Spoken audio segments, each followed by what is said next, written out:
Welcome শিক্ষা সংস্থান। আজকের আলোচনার বিষয়, এই মুহূর্তে প্রতিটি সোশ্যাল নেটওয়ার্ক সাইটে একটি খবর ছড়িয়েছে এরকম যে স্কুল সার্ভিস কমিশনের থার্ড এসএলএসটি এক্সাম হবে এবং যার ভ্যাকেন্সি 15,000। এই খবরটি তথা নিউজটি কি সত্য না 100% গুজব? এই নিয়ে প্রচুর কোয়ারি আমাদের। তো তার জন্য অবশ্যই আমরা বাধ্য হলাম এই নিয়ে ভিডিওটি নিয়ে আসতে। তো মূলত প্রথমত বলি, এই 15,000 ভ্যাকেন্সির কথা কখন উঠলো না, কিছুদিন আগে আমাদের মাননীয় শিক্ষামন্ত্রী তিনি জানিয়েছেন যে একটি নিউজ কনফারেন্সে তিনি জানিয়েছিলেন যে আবার 15,000 ভ্যাকেন্সির শিক্ষক পদে নিযুক্ত হচ্ছে 2026-27 মধ্যে হবে।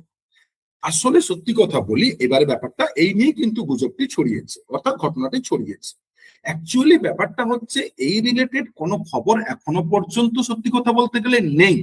এই যেটা 15,000 ছিল সেটা কিন্তু প্রাইমারি, যে প্রাইমারি 13,000 সামথিং, যেটাকে অ্যাপ্রক্স করে বলেছেন 15,000, যে স্কুল সার্ভিস কমিশনের বাদ দিয়ে প্রাইমারির ক্ষেত্রে আরো 15,000 শিক্ষক নিয়োগ চলছে। তাই যারা অ্যাকচুয়ালি কিছু মানুষ, কয়েকটি ইনস্টিটিউশন, সত্যি কথা বলবো এটা কি মানে এই গুজবটিকে ফুল এসএলএসটি বলে চালিয়েছে, কেন জানি না। অ্যাকচুয়ালি এর সততা কিন্তু নেই, এটা প্রাইমারি। তাই এটাকে আমরা বলবো, যতটা আমরা ভেরিফিকেশন করলাম, যতটা আমাদের পক্ষে সম্ভব হলো তার ভিত্তিতে বলবো 100% গুজব। কোন রকম এইরকম গুজবে কান না দিয়ে নিজেরা যে আদার্স এক্সামের জন্য যেগুলো ভোটের পরে মাদ্রাসা কিংবা আপার ইত্যাদি পরীক্ষা হওয়ার সম্ভাবনা প্রবল রয়েছে, সেগুলোর জন্য প্রস্তুতি নিন। কোন রকম ভাবে এই রকম গুজবে নিয়ে প্রচুর প্রতিষ্ঠান বলছে যে আসুন তাড়াতাড়ি থার্ড এসএলএসটি হবে, ভর্তি হন, এই আমাদের সিট, এই আমাদের এসএলএসটির এই ব্যাচ, এই কভার অফার করছে। দেখুন, আমরাও শিক্ষা প্রতিষ্ঠান চালাই, অর্থাৎ শিক্ষা সংস্থান। শিক্ষক হওয়ার একটি অন্যতম প্রতিষ্ঠান। 2019 সাল থেকে আমরা রেপুটেশনের সাথে কাজ করছি।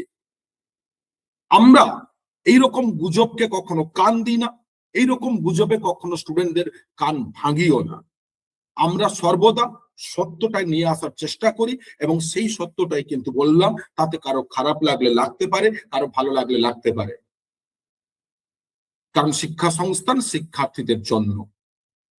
তাই এইরকম প্রতি মুহূর্তে এসএলএসটি, মাদ্রাসা, teaching related, NET, SET, CSC যাবতীয় খবর পাওয়ার জন্য আমাদের চ্যানেলটিকে এখনো যারা সাবস্ক্রাইব করেননি, শেয়ার করেননি, নোটিফিকেশন বার অন করেননি, অবশ্যই করুন এবং দ্রুত করুন।